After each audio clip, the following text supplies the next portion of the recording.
UP DElEd के second semester के आपके दूसरे सब्जेक्ट की जो क्लासेस हैं इसमें अब आपके अति लघु उत्तरीय प्रश्नों की जो श्रृंखला है वो आज से स्टार्ट हो चुकी है। तो जितने भी नए भाई बहन हैं जो हमसे अभी अभी जुड़े हैं वो ऑब्जेक्टिव क्वेश्चंस की जो क्लासेस हैं वो चैनल पर जाकर देख लें। सभी सब्जेक्ट की अलग अलग जो प्ले लिस्ट हैं वो बनी हुई हैं। आपको जिस भी सब्जेक्ट की क्लासेस देखना है उस प्ले लिस्ट में आप ओपन कीजिए, सारे सब्जेक्ट की क्लासेस आपको अलग अलग मिल जाएंगी। इसके अलावा जो नए भाई बहन हैं वो चैनल को सब्सक्राइब करके हमसे जुड़ जाएँ। ये आपका सेकेंड पेपर है, इसकी क्लासेस रात 8 बजे से लगातार आपको मिल रही हैं। और जो आपका फर्स्ट पेपर है, फर्स्ट पेपर की क्लास आपको लगातार रात यहाँ पर 8 बजे से मिल रही है। और जो सेकंड पेपर है दोस्तों इसकी क्लास आपकी रात 9 बजे से मिल रही है, ये आपको ध्यान रखना है, ठीक है। जो थर्ड पेपर है विज्ञान का उसकी क्लास शाम 7 बजे से, और जो फिफ्थ पेपर है 5वां उसकी क्लास शाम 6 बजे से आपको लगातार देखने के लिए मिल रही हैं। तो जो नए भाई बहन हैं वो चैनल को सब्सक्राइब करके बेल आइकन जरूर प्रेस करें ताकि इसी तरह की आगे की जो क्लासेस हैं वो आपको लगातार मिलती रहें और परीक्षाओं तक आपकी जो तैयारी है वो एकदम धुआंधार तरीके से चलती रहे। सारे सब्जेक्ट में आपके जो मार्क्स है वो बहुत ही अच्छे से आएंगे। बस आप लोग चैनल को सब्सक्राइब करके हमसे जुड़ जाइए।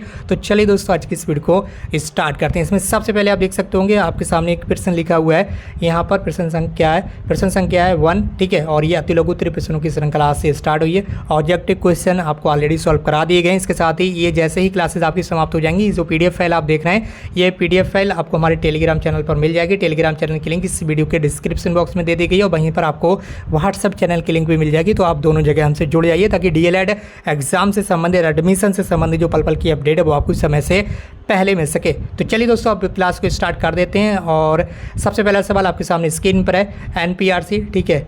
एनपीआरसी न्याय पंचायत संसाधन केंद्र बोलते हैं इसे हिंदी में, क्या, न्याय पंचायत संसाधन केंद्र। इसका जो प्रमुख होता है, प्रमुख व्यक्ति, उसको क्या कहते हैं, उसको बोलते हैं संकुल प्रभारी। क्या बोलते हैं, संकुल प्रभारी। बस आपको इतना याद रखना है। न्याय पंचायत संसाधन केंद्र इसकी फुल फॉर्म होती है, ठीक है। न्याय पंचायत रिसोर्स सेंटर, न्याय पंचायत संसाधन केंद्र, इसके प्रमुख को क्या बोलते हैं, संकुल प्रभारी।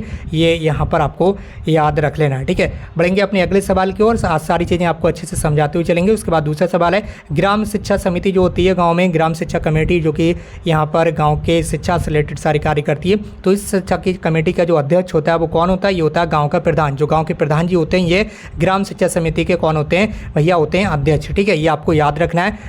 इस कमेटी में टोटल 5 व्यक्ति होते हैं। एक हो गए आपके अध्यक्ष, दूसरे हो गए आपके सचिव, और जो सचिव होते हैं इस कमेटी के वो होते हैं स्कूल जो होता है, उस गाँव में जो स्कूल होता है उस स्कूल के जो प्रिंसिपल जी होते हैं वो उस कमेटी के सचिव होते हैं। 2 लोग ये हो गए, एक अध्यक्ष एक सचिव। 3 लोग कौन होते हैं, जो स्कूल में बच्चे पढ़ रहे होते हैं उन बच्चों के अभिभावक, यानी कि माता या पिता में से कोई एक जो होता है वो 3 अभिभावक लिए जाते हैं। और उन 3 अभिभावकों में से ही एक लेडीज अभिभावक का होना आवश्यक है, यानी कि एक महिला अभिभावक का होना भी आवश्यक है। ये पूरी ग्राम शिक्षा समिति के बारे में आपको रूपरेखा इस वीडियो में आपको देखने के लिए मिल गई, ठीक है। तो चलिए अब आगे बढ़ते हैं। अगला सवाल आपके सामने स्क्रीन पर है। अगले सवाल में आपसे पूछा जा रहा है बीआरसी का पूरा नाम, ठीक है। बीआरसी का पूरा नाम क्या होता है ये आपसे पूछा जा रहा है अगले सवाल में। और यहाँ पर आप देखेंगे बीआरसी का पूरा नाम क्या है। तो प्रश्न संख्या आपकी 4, बीआरसी का पूरा नाम होता है ब्लॉक संसाधन केंद्र, ठीक है। ब्लॉक रिसोर्स सेंटर, ब्लॉक संसाधन केंद्र, तो ये बीआरसी का पूरा नाम होता है। इसके बाद आपका अगला सवाल है डाइट। डाइट का नाम तो बताने की आवश्यकता है नहीं, चलिए हम आगे बढ़ जाते हैं। लेकिन फिर भी आप लिखा हुआ यहाँ पर देख ही लें, क्योंकि जो प्राइवेट कॉलेज के स्टूडेंट्स हैं वो भी यहाँ पर हमारे साथ जुड़े हुए हैं। तो अब नाम तो यहाँ पर बताना ही पड़ेगा, ठीक, क्योंकि जो डाइट वाले स्टूडेंट्स होंगे उन्हें तो पता ही होगा, district institute of education and training, ठीक है। इंग्लिश में क्या बोलते हैं, इंग्लिश में आपको भी पता होना चाहिए। इंग्लिश में बोलते हैं district institute of education and training. Diet तो हो गया ये शॉर्ट में, जिला शिक्षा एवं प्रशिक्षण संस्थान, हिंदी में बोल देंगे जिला शिक्षा एवं प्रशिक्षण संस्थान, ये आपका हिंदी में हो गया, ठीक है। तो आप इसे यहाँ पर ध्यान रखें, कहीं पर भी आपसे पूछा जा सकता है। इसके अलावा अगला का सवाल आपके सामने स्क्रीन पर है। और अगले सवाल में आपसे क्या पूछा जा रहा है, यहाँ पर आप देख सकते होंगे। अगले सवाल में आपसे पूछा जा रहा है कि एनपीआरसी, ठीक है, न्याय पंचायत रिसोर्सेज सेंटर का पूरा नाम बताइए। तो हिंदी में लिखना है आपको न्याय पंचायत संसाधन केंद्र। न्याय पंचायत संसाधन केंद्र ये हिंदी में इसका फुल फॉर्म होती है, ठीक है। चलिए बढ़ेंगे अगले सवाल की ओर। संशोधित राष्ट्रीय शिक्षा नीति, पहले जो शिक्षा नीति दी आई थी वो थी आपकी 1986 में, इसे संशोधित किया गया 1992 में, ठीक है। इसको कैसे अन्य नाम से जानते हैं 1992 को, तो इसे जानते हैं प्रोग्राम ऑफ एक्शन 1992, ठीक है। 1986 की जिस शिक्षा नीति को यहाँ पर संशोधित किया गया 1992 में, उसे जानते हैं प्रोग्राम ऑफ एक्शन 1992। बढ़ेंगे अपने अगले सवाल की ओर। उससे पहले आपसे एक छोटी सी रिक्वेस्ट है कि इस वीडियो को शेयर जरूर कीजिए अपने फ्रेंड्स भाई बहनों के साथ, ताकि और भी भाई बहन जो है वो हमसे जुड़ सकें ज़्यादा से ज़्यादा और क्लासेस का जो यहाँ पर लुत्फ़ है वो उठा सकें। और अगला सवाल आपके सामने स्क्रीन पर, यशपाल कमेटी का गठन कब हुआ था? तो यहाँ पर एक यशपाल कमेटी का गठन भी किया गया था 1992 में ही, ठीक है, 1992 में ही यहाँ पर यशपाल कमेटी का गठन किया गया था। और इसका उद्देश्य था कि शिक्षा बिना बोझ के हो, यानी कि बच्चों पर स्कूली शिक्षा का जो बोझ है वो कम हो। ये सारी संस्तुतियाँ की गई थी 1986 की नई शिक्षा नीति में यहाँ पर, ठीक है। 1992 में कमेटी बनाई गई, 1992 में यहाँ पर उस कमेटी का नाम था यशपाल कमेटी। क्या नाम था? यशपाल कमेटी। बढ़ेंगे अपने अगले सवाल की ओर। तो यहाँ पर अगला सवाल आपके सामने स्क्रीन पर आ चुका है। अगले सवाल में आपसे क्या पूछा जा रहा है आप देख पा रहे होंगे। अगला सवाल आपका प्रश्न संख्या 9 है, शिक्षा बिना बोझ की रिपोर्ट यशपाल कमेटी के द्वारा कब प्रस्तुत की गई थी? तो ये 1993 में प्रस्तुत की गई थी। शिक्षा के बोझ को कम करने के लिए, बच्चों की स्कूली शिक्षा के बोझ को कम करने के लिए यहाँ पर होमवर्क कम दिया जाए बच्चों को, स्कूलों में जो किताबें पढ़ाई जाती हैं वो थोड़ी कम मोटी हों, ज़्यादा मोटी ना हो, सिलेबस कम होना चाहिए। ये सारी संस्तुतियाँ की गई थी यशपाल कमेटी के द्वारा। 1993 में ये रिपोर्ट सौंपी गई थी। उसके बाद अगला यहाँ पर आपसे जो सवाल है ये पूछा जा रहा है, न्यूपा का अध्यक्ष कौन होता है ये आपको बताना है। तो न्यूपा का अध्यक्ष कौन होता है? न्यूपा का जो अध्यक्ष होता है वो अवकाश प्राप्त IAS होता है। ये आपको याद रखना है। कौन होता है? अवकाश प्राप्त IAS होता है न्यूपा का अध्यक्ष, ये आपको याद रखना है। और यहाँ पर न्यूपा का जो अध्यक्ष अवकाश प्राप्त IAS होता है। तो यहाँ पर कई सारे स्टूडेंट्स से बोलेंगे कि इसकी फुल फॉर्म क्या होती है, तो फुल फॉर्म भी आपको यहाँ पर देखना होगी। तो इस न्यूपा की फुल फॉर्म भी आपको यहाँ पर देखते हुए जाना है। न्यूपा की जो फुल फॉर्म होती है उसे आप यहाँ से नोट कर लेंगे, ठीक है। यहाँ से ये है न्यूपा की फुल फॉर्म, ठीक है।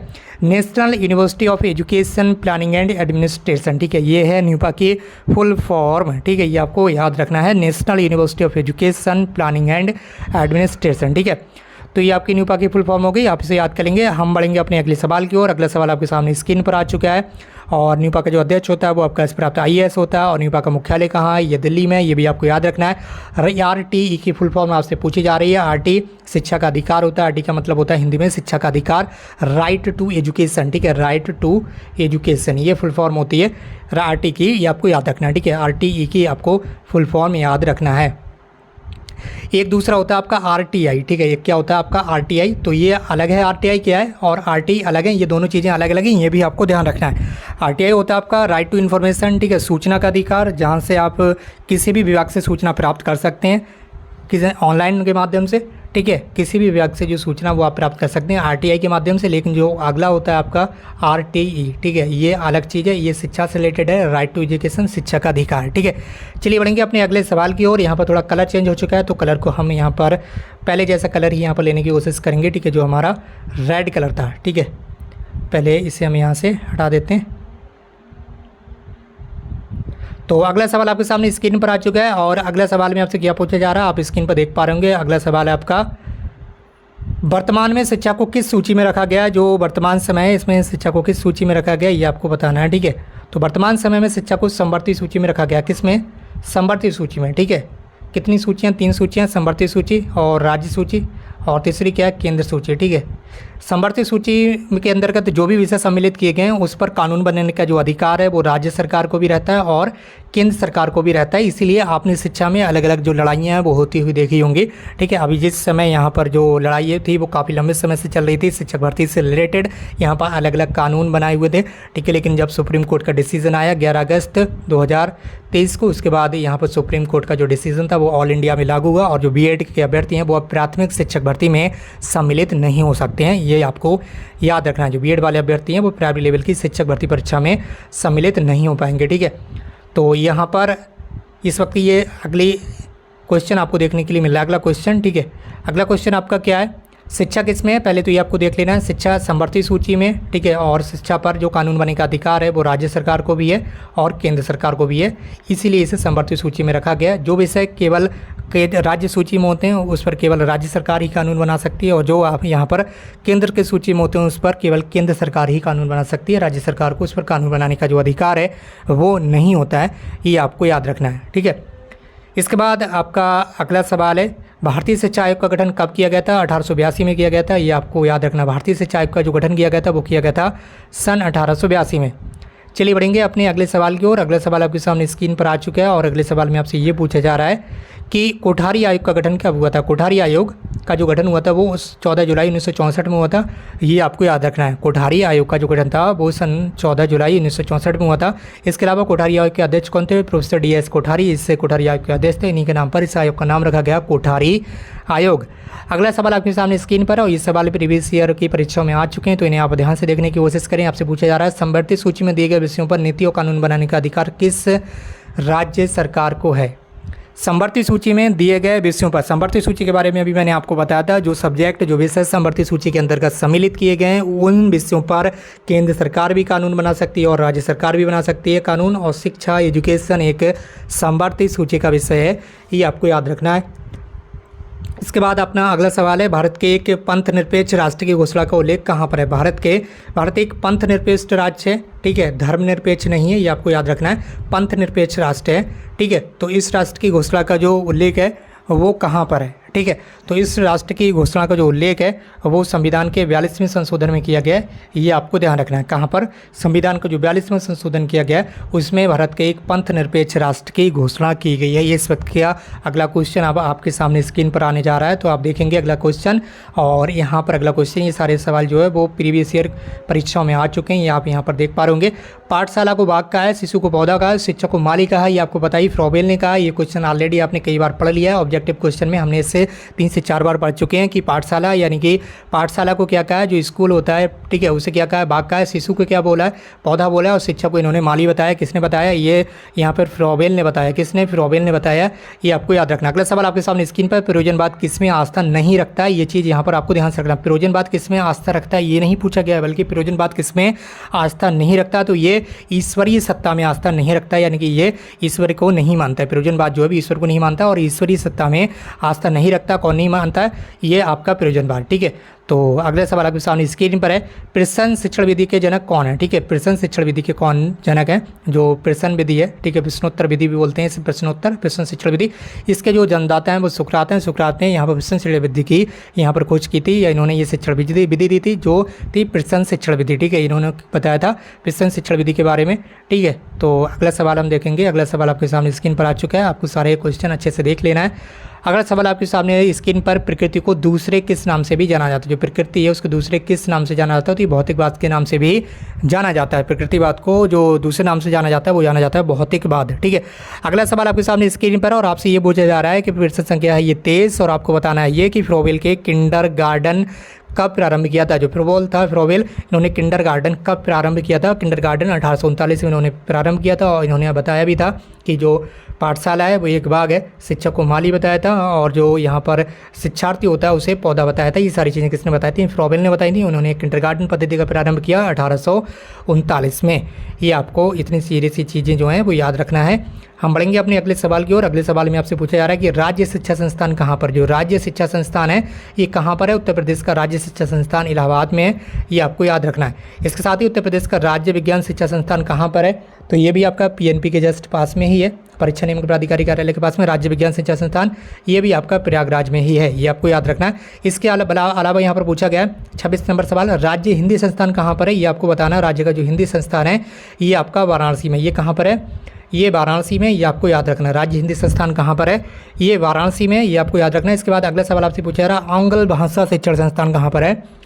आंग्ल भाषा शिक्षण संस्थान ये आपका इलाहाबाद में, ये भी आपके इलाहाबाद में है। तो राज्य विज्ञान शिक्षा संस्थान, आंग्ल भाषा शिक्षण संस्थान, इसके अलावा हो गया आपका राज्य शिक्षा संस्थान, ये सारे के सारे कहाँ, इलाहाबाद में। इसके अलावा मनोविज्ञान का निर्देशन विभाग भी इलाहाबाद में ही है, ये आपको याद रखना है। मनोविज्ञान का जो निर्देशन विभाग है ये भी आपके इलाहाबाद में ही है, ये आपको याद रखना है, ठीक है। मनोविज्ञान का निर्देशन विभाग कहाँ है, ये सारे के सारे इलाहाबाद में। सिर्फ एक यहाँ पर आपको ध्यान रखना है, ये वाला राज्य का जो हिंदी शिक्षा संस्थान है ये वाराणसी में है। बढ़ेंगे अपने अगले सवाल की ओर। अगले सवाल आपके सामने स्क्रीन पर आ चुका है, उसके बाद बहुत जल्दी ये क्लास समाप्त हो जाएगी। तो उससे पहले आपसे एक छोटी सी रिक्वेस्ट है कि चैनल को भैया सब्सक्राइब कर लीजिए ताकि नई वीडियो का नोटिफिकेशन, नए क्लास का नोटिफिकेशन आपको समय से पहले मिल सके। इसके अलावा अगला पूछा गया आपसे राज्य शैक्षिक तकनीकी संस्थान, राज्य शैक्षिक तकनीकी संस्थान कहाँ पर है, ये आपका लखनऊ में है, ठीक है। राज्य परियोजना कार्यालय कहाँ पर स्थित है, ये भी लखनऊ में, ठीक है। राज्य शैक्षिक तकनीकी संस्थान और राज्य परियोजना कार्यालय कहाँ पर है, ये है आपके लखनऊ में।